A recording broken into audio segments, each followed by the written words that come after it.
Bugün rəqəmsal təhlükəsizlik cəmiyyətin media savadlığının artırılması, maariflənməsindən keçir. Bəli, maariflənmək kiber təhlükəsizlikdə ən güclü müdafiə vasitəsidir. Çünki media savadlı, məlumatlı insan artıq qurban deyil. O bütün riskləri öncədən nəzərə alan və özünü qoruya bilən bir internet istifadəçisidir. Rəqəmsal savadlılıq rəqəmsal müdafiədir. Onlayn dələduzluq, phishing hücumları, zərərli proqramlar artıq hər kəs üçün real riskdir. Mütəxəssislər bildirirlər ki, kiber cinayətlərin böyük əksəriyyəti mürəkkəb texniki mexanizmlərdən yox, istifadəçilərin ehtiyatsızlığı və diqqətsiz davranışı nəticəsində baş verir.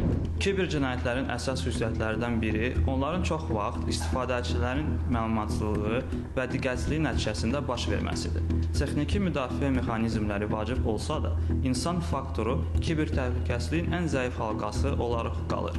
Məsələn, sosial şəbəkələrdə və müxtəlif onlayn platformada ehtiyatsız davranış nəticəsində şəxsi və bank kart məlumatlarının üçüncü şəxslərə ötürülməsi halları müşahidə edilir. Sosial şəbəkələrdə düşünülmədən paylaşılan bir şəkil, açılan naməlum keçid və ya təsdiqlənməmiş mesaj şəxsi məlumatların ələ keçirilməsi ilə nəticələnə bilər. Bu baxımdan kiber cinayətkarlıqla mübarizədə maarifləndirmə və qabaqlayıcı tədbirlər xüsusi rol oynayır. Maarifləndirmə tədbirləri vətəndaşlarda təhlükəli onlayn davranışların tanınması, şəxsi məlumatların qorunması, şübhəli link və mesajlardan yayınma, güclü parollardan istifadə vərdişlərinin formalaşdırılması kimi bacarıqları inkişaf etdirir.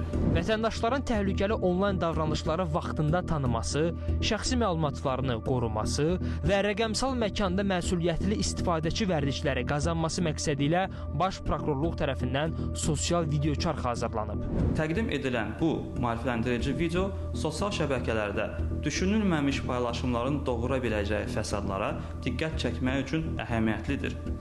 Əsas mesaj ondan ibarətdir ki, hər bir vətəndaş öz şəxsi məlumatlarının təhlükəsizliyinə məsuliyyətlə yanaşmalı və onları üçüncü şəxslərə təqdim etməməlidir. Mütəxəssislərin fikrincə, kiber dələduzluq halları ilə üzləşən vətəndaşların ən çox yol verdiyi səhvlərdən biri vaxtında reaksiya verməməkdir. Belə hallarda vətəndaşlar dərhal bank və ya müvafiq xidmət təminatçısı ilə əlaqə saxlamalı, şübhəli əməliyyatların qarşısını almaq üçün kart və ya hesablarını bloklatdırmalıdırlar.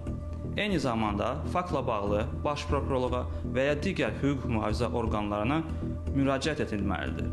Operativ müraciət həm də maddi ziyanın minimuma endirilməsinə, həm də cinayətkarların müəyyən edilərək məsuliyyətə cəlb olunmasına şərait yaradır. Unutmayın, anında aidiyyatı qurumlara müraciət etmək, bank əməliyyatlarını dayandırmaq və şəxsi hesabların təhlükəsizliyini təmin etmək mümkündür. Gecikmək isə kiber cinayətkarların daha çox məlumat əldə etməsinə və zərərin miqyasının böyüməsinə şərait yaradır.